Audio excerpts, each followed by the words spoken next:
When you got to the house and you found him, you knew he was dead, right? I really thought it was just a nosebleed. He was passed out. I mean, he wasn't breathing. What did you think had happened? Honestly, I don't even know. Way down in the water. Way down in the hole. Happy to see you, Terry. I like bringing you all the way down here to Florida. It's a nice time to come to Florida when Yeah. it's still cold up in Wisconsin. Well, we worked a case also here in Putnam County with the detectives, Jason and Clayton. They're young, they're eager, so you're gonna like working with them. We're back in Putnam County, Florida, where we recently looked into the 2007 case of Tyvon Whitford. This time, the Sheriff's Office has asked for our expertise to help solve the 7-year-old unsolved homicide of family man and veteran Marine Thomas Joe Wall. Joe was only 34. He was a baseball coach for his kids. He liked to fish, he liked to drink beer. Just a regular good old country boy. Seemed like things were going well. And then out of the blue, something like this happens. When you're sitting in your own living room on your couch. Right. On January the 18th, 2015, Joe had spent that day fishing with his 12-year-old son, playing with his little 5-year-old daughter, and having dinner with his wife. That night, while Joe was relaxing on the couch and watching a game, his wife left to go pick up the kids. When they returned, she discovered Joe fatally shot. He was shot in the top of the head and the side of the face. Close. Close, yeah, somebody had to be right there. There were no signs of a struggle at the scene, and Joe's autopsy revealed that the only wounds were the fatal shots to his head. So there's always been a question about how the killer approached him with such ease. I think it's a really sad case, and I really hope that we can try to get this family some answers to what actually happened. Plus, your good luck. I hope so.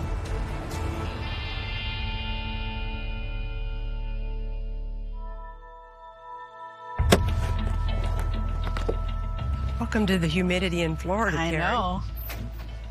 Hello, guys. Hey. This is Terry Hook. Hi. Hi, I'm Clayton. You seen it? Jason Cleve? Captain Piscatello, how you doing? Nice Terry to meet Hook. you. Captain's gonna run down the case with us. He was the first person on scene back then. I knew the victim, and I knew the victim's family, so we're happy that you're here to work through this with us and see if there's anything we can do. You want to get started? Yeah, absolutely. Let's go. We're excited about having Kelly and the team back. We're certainly eager to get this case solved. All these years later, the Wall family is still hurting and grieving. I want to get those answers and resolution for Joe's family. Okay, well, let's start off with our victim, Thomas Joe Wall. Right. But he goes by Joe. Joe is former Marine.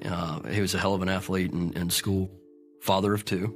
Joe's son, Tommy Wall, from a previous marriage, was 12 at the time. And then he had a daughter with his wife, Lauren, that was about 5 years old. He's a Little League baseball coach, and so the kids all love him. He knows a lot of the families and community. It looks like he liked to fish, huh? Yeah. He had just taken some of the Little League boys he coaches fishing that morning. In 2006, when Joe and Lauren were both serving in the military, they got married. After they were both discharged, Joe went to work in the family plumbing business, and Lauren focused on raising the 2 kids. Captain, how'd this investigation start out?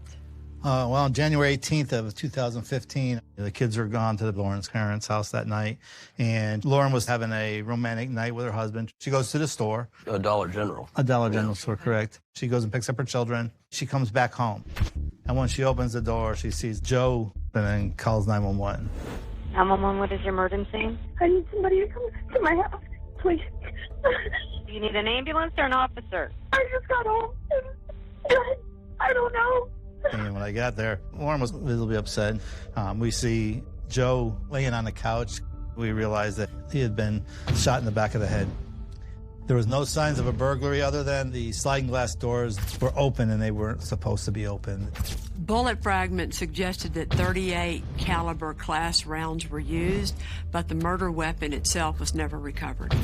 And with no signs of any forced entry or robbery, investigators started looking at the person closest to Joe, his wife. First up here, we got Lauren Wall.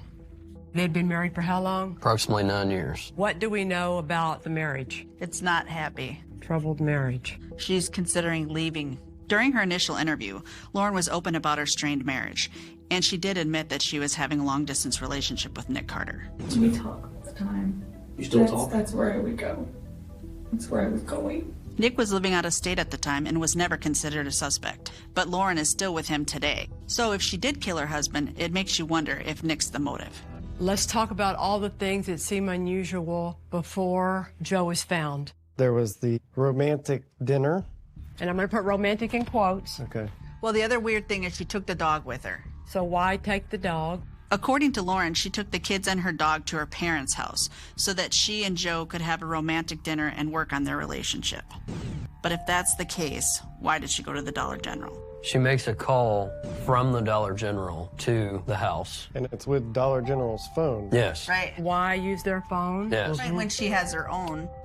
After Lauren left the Dollar General store, she went to her parents' house to pick up the kids and their landscaper, who she also gave a ride home to that night. What she initially failed to tell the investigators was that she stopped at the kangaroo store along the way. What happens with that receipt? She actually throws it away into the kitchen, at the scene into the kitchen trash can. I like that. After the receipt was found, then Lauren admitted that she had stopped at the kangaroo store where she bought cigarettes and beer for their landscaper, but it's odd that she left out this seemingly innocuous detail. I don't know your relation to him. Y'all were clearly together tonight. All he does is my parents' yard work. It seemed like Lauren was trying to minimize her relationship with their landscaper, Charles Aarons, and the contact that they had that night. Okay, so y'all want to put up Charles Chaz Aarons next? He is the parents' landscaper. He says there's no relationship between him and Lauren. What else do we need to put up here? Purchase of the bullets, Do we know what kind of bullets he bought? $357. Yeah.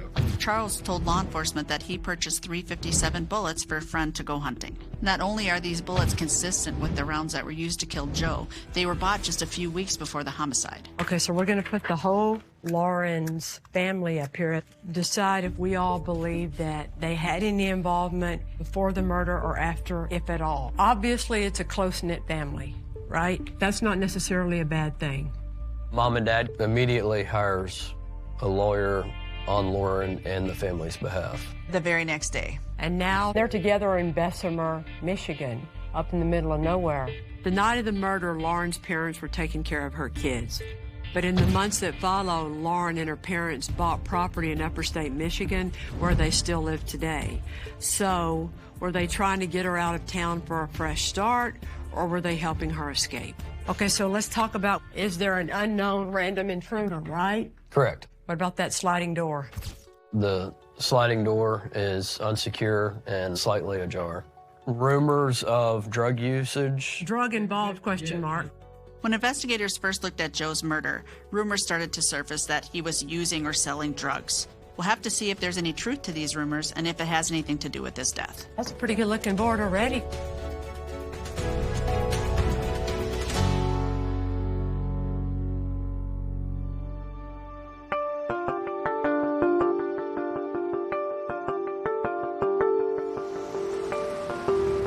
When everything happened, the 12-year-old son, Tommy, ended up being raised by Joe's dad, his grandpa. It seems like he's kind of lost his whole family in all this.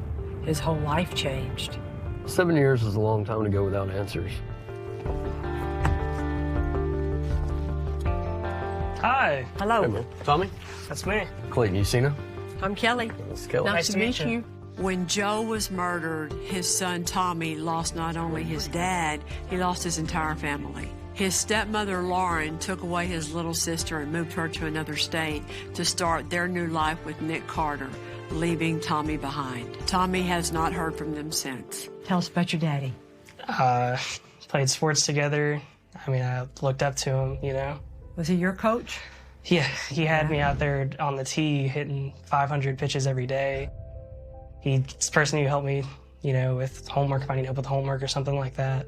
He played in high school for 4 years on the varsity. He played football. He was a heck of an athlete. What made him decide to go into the Marine Corps? 9/11 was his birthday. So he decided he's going to go in the Marine Corps. He had 2 tours over there in Iraq.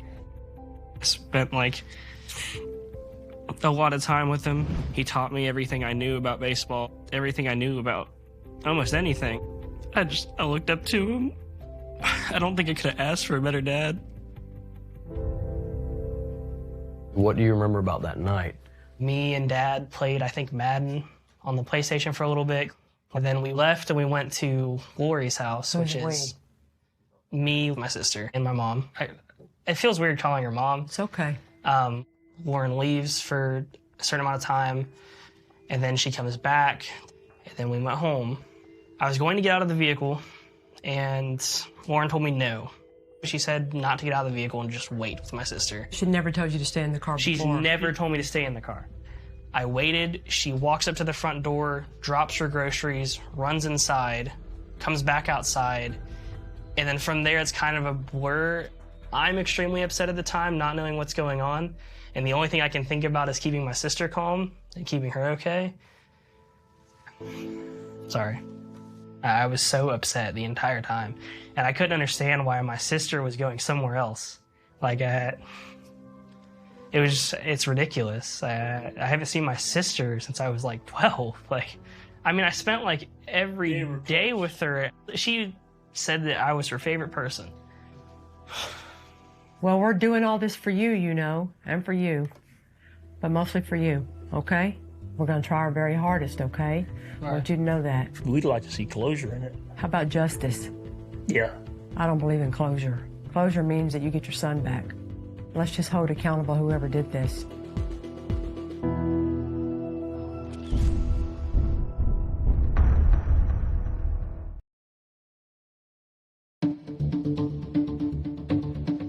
We'll go ahead and knock out the DNA call, see if we got anything new. Okay. In 2015, Joe Wall was fatally shot in his living room. There were no signs of forced entry, but a rear sliding glass door was left ajar. We sent swabs from its handle and the front door handle off for DNA testing. A match to Joe's wife, Lauren, wouldn't really be of any help. But if the DNA from those swabs matched Charles Chaz Aaron's or somebody else, that could identify our shooter. We were able to run some samples on the swabs from the front door and the sliding glass door. The amount of DNA that we received is pretty solid. The real issue that we're having to deal with is there's just too many people that are contributing their DNA into it, which makes the interpretation of the DNA profile very complex. It's going to end up being an inconclusive profile. Well, we appreciate it. Thank you, man. Good talking to you guys. Yep, thanks, Danny. All right. That's no surprise. And if you got an unknown profile, how the hell are you ever going to match it? I know, but if you get an unknown and you can match it to Charles. Good try. Yeah. Good dedication.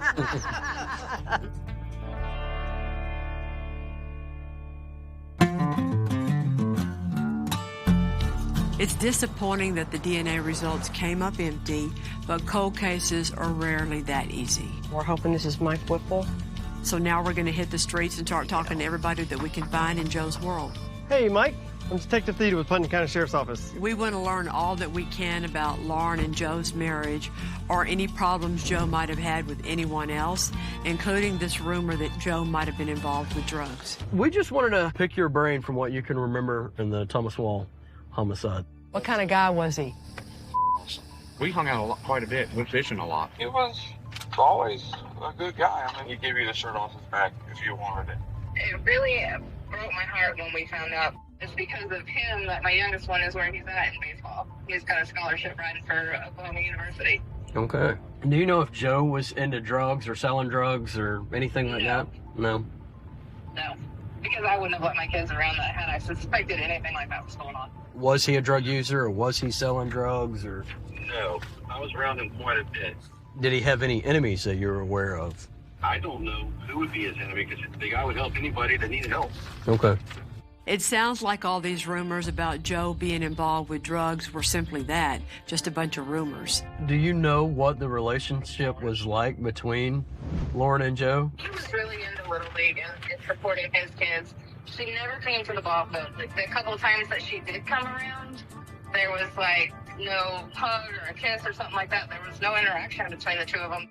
How much did he confide in you about how the marriage was going? I knew he wasn't happy. I don't know why, but we drink, after work.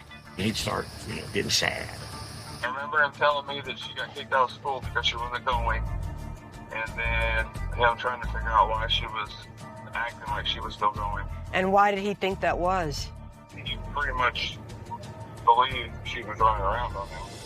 And this happened how much before he ends up murdered? I think it was just a couple of weeks before that. We knew that Lauren was unhappy in her marriage and had begun talking with Nick Carter, but he lived out of state. So if Joe suspected that Lauren was having an affair with somebody in town, could that person have been Charles Aarons? Either one of you have a significant other on the side? Barely have time for my husband, let alone extra.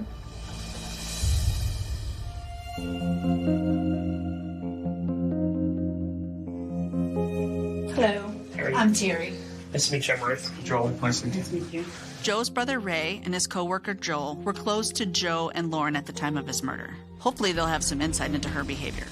That night, I texted him. It was like 7-ish, 7:30-ish. We were both watching a Patriots playoff game, and we were talking about through text. Ray was texting Joe during the time he was allegedly having a romantic dinner with his wife. Maybe it wasn't as romantic as Lauren made it out to be. What was the relationship like between her and Joe leading up to his death? My brother was always kind of to himself about that. But there's a lot of instances in their marriage that I can remember. She would constantly go and go and go and be gone. And like he couldn't question her where she went or what she was doing. It was like nothing was ever good enough. She was pretty vindictive and just nasty. But she was one of the strangest people I ever met. She thinks she's the smartest. Apparently she's pretty clever. Never met anybody quite like her. Okay. Seeing her at the funeral and then seeing her that night, that I saw no like tears, no crying, no remorse, no being upset, nothing like that. It was an insurance policy, which we found out later. He had paid $600,000 for the term insurance policy. He was murdered literally like less than a month before the policy came to term. We've been considering the possibility that Lauren's relationship with Nick Carter was her motive. But hearing about her husband's life insurance policy, it sounds like there's over 500,000 other reasons to want him dead.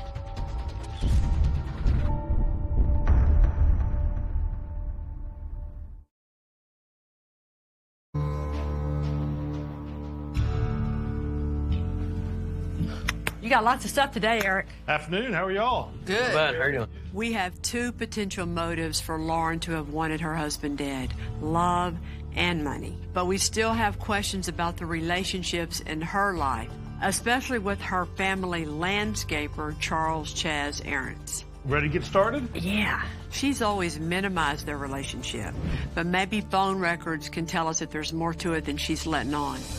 First, this is all calls between Lauren and Charles Aarons.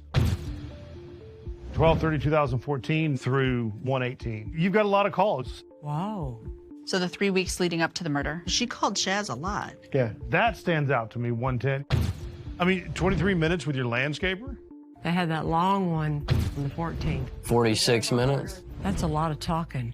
The frequency of the calls leads us to believe that they may have had an intimate relationship. But it's odd considering she's having an emotional affair with Nick Carter. Moving on, Lauren's messaging activity, 1/18/2015. This is the day of our murder. The day of our murder. Okay. 6:38 p.m., message from Nick Carter, what are you doing? She replies, cooking, thinking about you. Then, Nick Carter, what you cooking? Teriyaki chicken. For her romantic dinner preparation. Yeah, she's cooking her dinner to try to make it right. Mm-hmm. Seeing those text messages between them that night tells us all we need to know about her alleged romantic dinner with her husband. In any case, we know after dinner she left for the Dollar General. The question is, was her husband still alive? Then sends a message to her husband, 8:03 p.m. You sure nothing else from Dollar Store? Do you like Folgers or Maxwell House better? At this point in time, he's still alive here. He's texting. He replies, one of each. She replies, anything else? He replies at 8:10 p.m., I don't know. That was the last message from Joe. So we think he's dead around 8:10 based on their communication? Mm-hmm. There's no evidence that anybody other than Joe was responding to Lauren's texts. That means that Joe was alive when Lauren left for Dollar General, and it's unlikely that she was the shooter. But it doesn't mean that she wasn't still involved in this case. Moving on, 8:17 p.m., Lauren sends a message to Joe. Just got to Mom. I'll try and be quick. Nick Carter butts in again. Wish you were here. Lauren sends a message to Nick Carter. Me too, baby. 9:41 p.m. Lauren sends a message to Joe. We're about to leave. I really hope you're sleeping. Please don't be mad at me. Since earlier on, nothing has come from Joe. Right. They're all from her. Here's what I found was interesting. From January 11, 2015 through January 17, 2015, there were 0 messages to Joe Wall. No texting at all. No texting from Ooh, Lauren I like to Joe. Clearly, she's trying to over-text him. Right. She's covering herself. It's possible that Lauren was texting Joe that night to help craft her alibi. But what she might have overlooked is that law enforcement could also uncover all of her flirtatious texting with Nick Carter. Strangely, she did not text or call Chaz that night. So if he's involved, it's still unclear how. Thank you, Eric. Thank you. Maybe examining the crime scene will help us figure out what we're missing. When we get there, let's pick apart where we know the gunshot wound enters his head, and then where are all the doors in the house. Right. You guys normally leave your sliding glass door unlocked? No. No? Mm-mm. Did you have it unlocked today for any reason? It's unlocked when we're home. Good morning. Good morning. Good morning. So y'all got us in the actual house. Yes, ma'am. Okay, let's go see.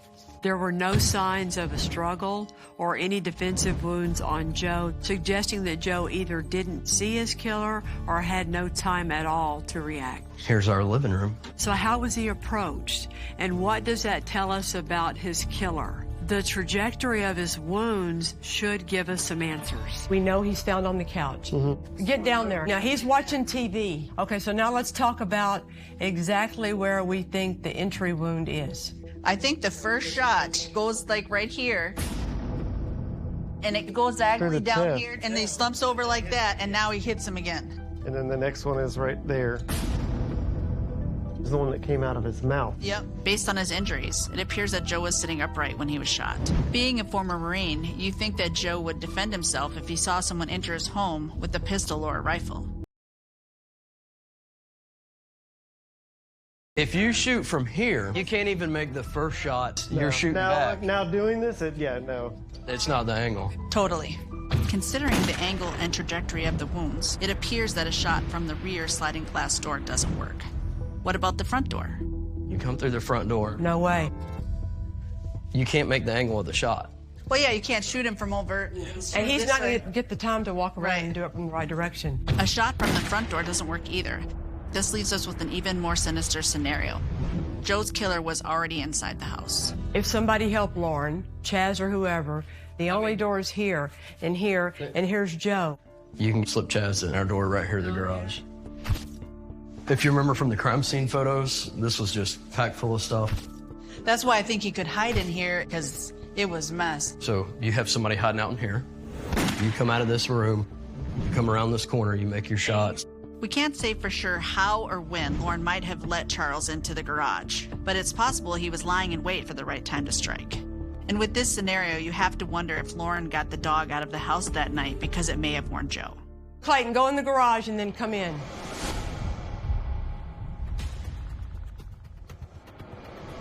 Bang. Reload. Bang. Can you see me? No, not in my peripheral at all. You're here. You're getting this thing open, and then you're running. Booking through the woods. If Lauren persuaded Charles to kill her husband, this scenario makes the most sense. While she's out crafting an alibi, Chaz is sneaking up on Joe, sitting there peacefully and vulnerable in his own living room, where he shoots him, sneaks out the back door, and possibly runs to Lauren's parents' house less than a mile away, where we know Lauren later picks him up and gives him a ride home. And you believe that a handgun and a rifle could make that shot? Either scenario works. The difference is today you now believe that the shot came from right there where you're standing and not over here at the sliding glass door. Yeah. All right.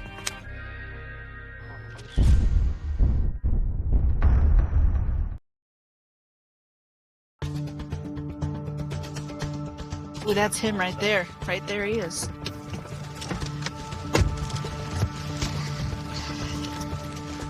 How are you? We're working on an old cold case, a homicide that took place about 7 years ago. So we just wanted to talk to you and see what you can remember about that. He was my cellmate. Shortly after Joe's murder, Charles Chaz Aarons was arrested for probation violation for an unrelated crime, and he shared a cell with 2 other inmates. Hey, man. We just kind of want to talk to you and pick your brain for a minute. Okay. When people get locked up, they chat, and we want to see what Chaz may have told them about Joe's murder. So the 3 of y'all are in a cell together. Okay. What was it that you can remember that he was telling? From what I remember, I'm pretty sure he was like dating some older lady who was married. He was basically bragging about like killing the guy. He said he put the gun to the back of his head and blew it off. Put the gun to the back of his head and blew his head off. And her getting the money or something, and then like, you know what I mean? Something along them lines from what I remember. I guess there was insurance or something on the husband. That's why they wanted the money in the whole ass. Okay. They bought the bullets in St. Augustine. What kind of bullets? 357. 357? Okay. Chaz's former cellmates are not only saying that he confessed to shooting Joe, they're telling us about the bullets he bought, which are consistent with the .38 caliber class rounds that police believe were used. This was not public knowledge, and the only way that they could get this detail is if it came from Chaz. I remember him describing getting rid of a gun either in a lake. And this was from his mouth to your ears. Oh, I didn't make none of this up. Yeah. This was like freaking me out, sleeping next to this dude. I was like, yeah, it really bothered me. The credibility of inmates is always questioned, but the fact that these two have had no contact with each other for years, thank you, and tell the same story with no benefits to coming forward makes me believe they're telling the truth. And if so, this is a piece of circumstantial evidence pointing to Chaz's involvement. It's time we talk to him. He's already been talked to twice. We should get to the brass tacks of it. With everything we've learned, it's looking more and more like Charles Aarons is the person that pulled the trigger and killed Joe Wall. But if we can get any inconsistencies out of him or bolster his connection with Lauren, that could strengthen this case even more. Sheriff's Office. How you doing? Hey, man. I'm working on a homicide from back in 2015. What's his name? Joe. Joe. Wall. That was. Okay. It was on the tip of my tongue. If we can step out into the back over here. Okay. All right. Well, let's see. What I remember that night, we were all sitting over at our parents' house. Lauren had left. I think she went to like make them dinner or something like that, and then came back. And then she took me home.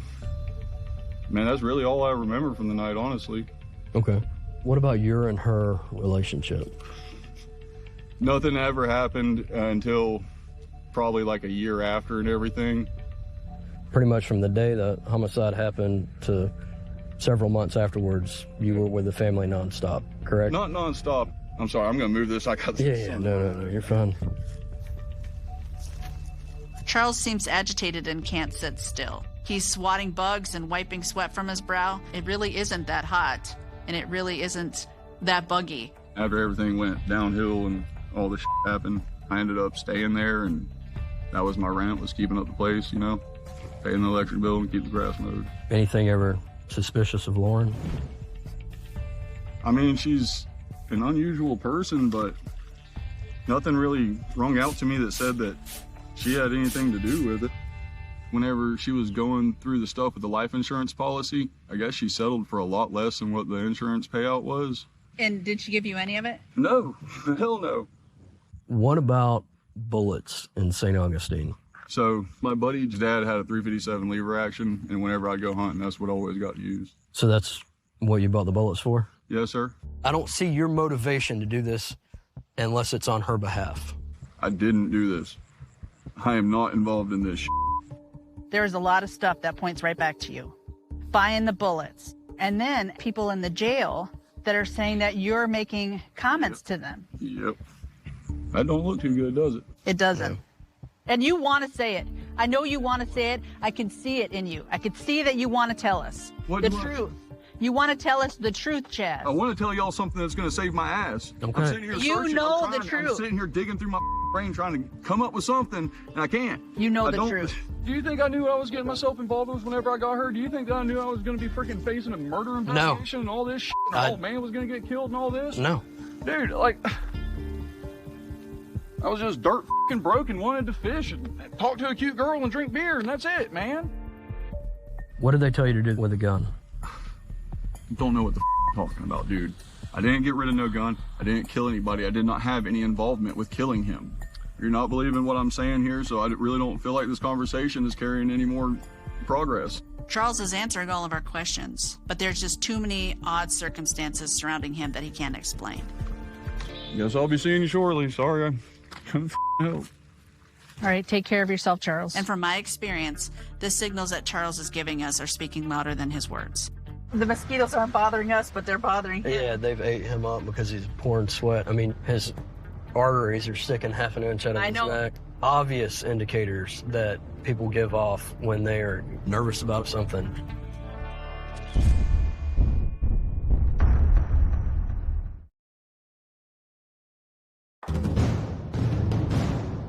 Why would you come up here to Bessemer, Michigan, all the way from Florida?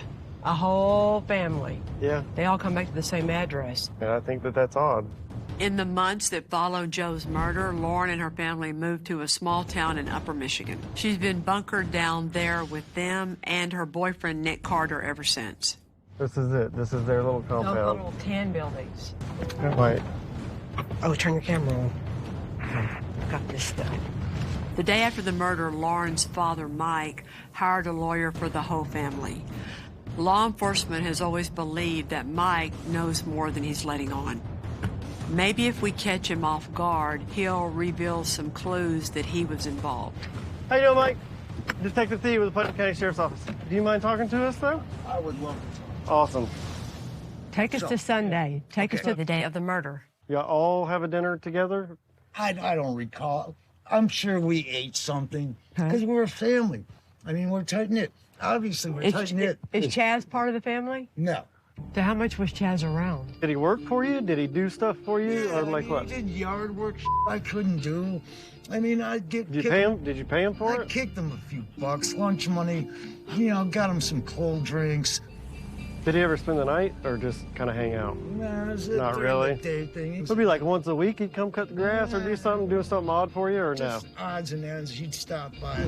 We know from Charles that he lived with the Gorskys after the murder. I ended up staying there, and that was my rent, was keeping up the place, you know, paying the electric bill and keep the grass mowed. So we know from Mike that he's now trying to minimize their relationship with Chaz. You understand why they were looking so hard at your daughter, right, Mike? Yeah. She was the first one to find him. Yeah. And they were having marital issues. Yeah. Yeah. And you knew that. Well, no, I didn't know it. Wait, you didn't know that Joe and your daughter were having marital issues? Whatever their deal is between the two of them, I don't know. And that's why Lauren's still stuck in the middle of all this, so we could just talk to Lauren about all that. Maybe Mike is being evasive to try and protect his daughter, or maybe Mike only knows so much. I think it's time we talk to Lauren. Lauren hasn't spoken to law enforcement since the night her husband was killed. You didn't start showing emotion until we told you that he was shot. I hate showing emotion. We know that she had two potential motives for wanting to kill her husband: love of Nick Carter and the money from the life insurance. Now it's time to get some answers. So we're just kind of revisiting everything. I know your encounter was traumatic, so if you can kind I'm of... already having a panic attack. I know. Just take your time. Just take your time. We've got it all notes and watched the interviews and stuff like that. So, Please, no. No, Not pictures. Not pictures. Just words. Just words. Just words. Oh my god, I was not prepared for this today, guys. I'm so sorry. Did you find anything else about new? Not as of yet. And that's why we're trying to get it all together. In the past 7 years, Lauren has never picked up the phone to ask a single question about the progress of the investigation or voice any concern about losing her husband. And now she's sounding way too concerned. Like, we haven't even been able to find out yet anything about the life insurance money. What happened with that? Oh, sorry, my chest is like pounding. We got it cut to my parents. Yeah, because they were the second beneficiary. Yeah. And how much is that? That's what helped buy the house. Okay. So because you weren't cleared as a suspect, they gave it to the contingent beneficiaries, your mom and dad. Right. How much was it, Lauren? Oh, darling, I don't remember. I'm so sorry. I don't remember. Was it 600? No, a bunch of the lawyers got a whole bunch. Lauren downplayed the amount of money she got from the life insurance to Chaz. Why would she do that? So, Lauren, help us understand then, when you went to your mom's to pick up the kids, who all was at your mom's house? Thomas? And Dad? Oh, Charles Ingerance was there. He had done a bunch of yard work for my parents that day. I gave him a ride home, and I picked up beer because I was paying him in beer. He was just a yard work guy, right? Yeah. Like, so how come after the murder, he's staying with y'all at your house? He wasn't. No, he goes to your house. No, he stays at your house. All month. I can't remember. Let me hold on. How did that happen? Did you have a relationship with Chaz? Not before everything happened. It was a long while after. Y'all moved away within months. What does Nick Carter think your relationship with Chaz was? You know, I told. What? What was your relationship with Nick Carter? On the day that your husband was shot in your house, what was your relationship with Nick Carter? I feel like I might need to go call my lawyer. I mean, if that's what you think you need to do, you understand that we have all your text messages with Nick Carter during the time, right around the time your husband was killed. Yes, I'm aware.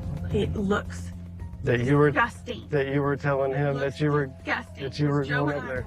were working on a divorce and getting back together, working on a divorce, and I'm aware how terrible it looked. And Lauren, the night that you were cooking this dinner for a fun night with your husband, you're texting Nick Carter that very same night. At the same Two time. men at the same time. Yes, I And am. Chaz is the one you took home that day and bought him beer. Yes. And Chaz has told people that he killed his girlfriend's husband for her for money. What? Yep. Yeah, you know what he's saying. So, What the you know what he's saying. So We know what he's already said. that's what we're here. We're here for the truth. I understand that. I need to go call my lawyer. Okay. The way she acted in the car today with her over-dramatic histrionics, I don't think anybody would ever buy anything she had to say today. That fake drama bull, Yeah. nobody's going to buy that. No. Nobody's going to buy that. No.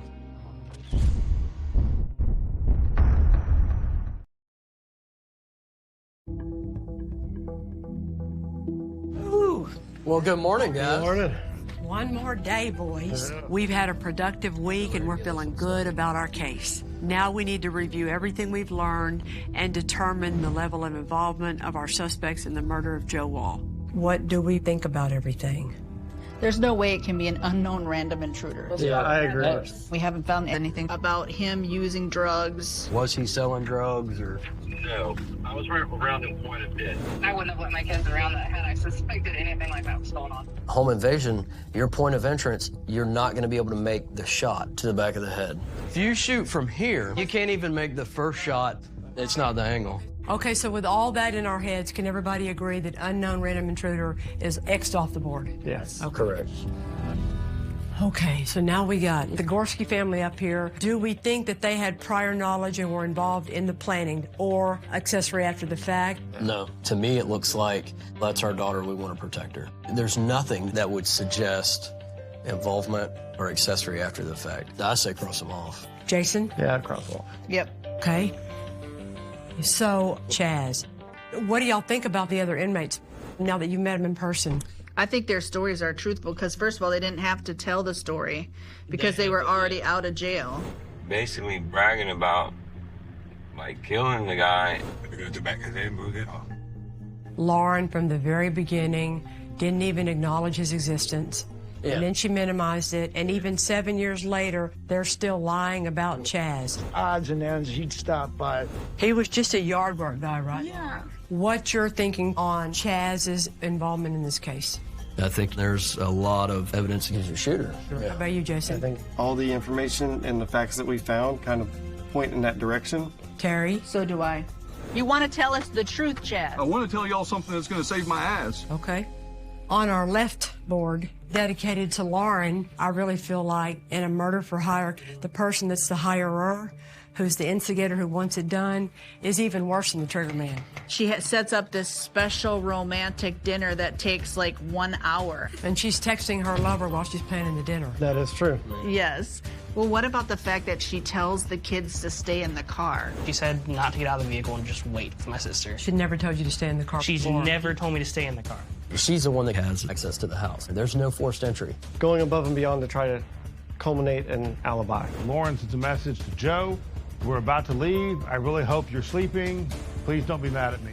All the text messages in this window of time, she just overdoes it. She was done with Joe, and their marriage was doomed. True. Yeah. So when you go to your ASA, what are you going to ask them for, Clayton? We're going to ask for first-degree homicide warrants on Charles Aarons and Lauren Wall.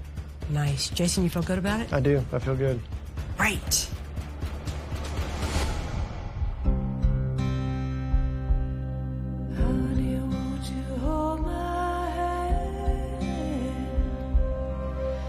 Feels like the walls are falling down. Things are going through my head. So today we're going to go talk to Tom and Tommy again and tell them how it went.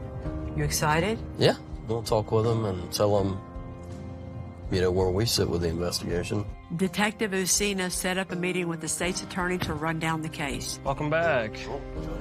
Should see you again. Tommy. We're excited to update Joe's son and dad on the progress we've made. We've went all the way back through this case, top to bottom. Through our investigation, we show probable cause to believe that Lauren Wall and Charles Aarons are responsible for your father's death. We're going to seek murder charges against them. Glad to hear that. It's extremely good to hear. What are you thinking about all this? I mean, it's not going to make me miss him any less or anything like that, but I have to live with it. Did you guys see my sister? How was she doing? Now, I'm not sure she was home from school when we were there. Okay. I'm extremely happy. There's hope for what's going to happen soon, and after 7 years, I feel like it's needed. I really wanted to hear about my sister, but I mean, I grew up with her. It's just having not just one, but 2 and 3. You know, you lose everybody at once. I want you to know that your dad's friends all asked how you're doing. They all still think about you. And you're 19, right? Yes, ma'am. So you're about to start the next phase of your life. So you need to focus on yourself. Leave it up to him and not let it consume you or make you sad or make you try to fix it all, because you can't. They're working their tails off to be able to try and make the system work for you and for you for losing your son. Thank you. You don't need to say thank you. We're worried about you. Yeah. Okay? All right. Tommy's whole world was ripped away from him. He lost his dad. He lost his little sister. He lost his whole family and life as he knew it back then. Thank you. Thank you, Tom. Thank you. Bye, Tom. Bye. Hopefully knowing that now he's finally closer than ever to getting justice will give him some peace and maybe the ability to move on with his life. Something's gonna happen. I might get some closure soon. Yeah. Strong.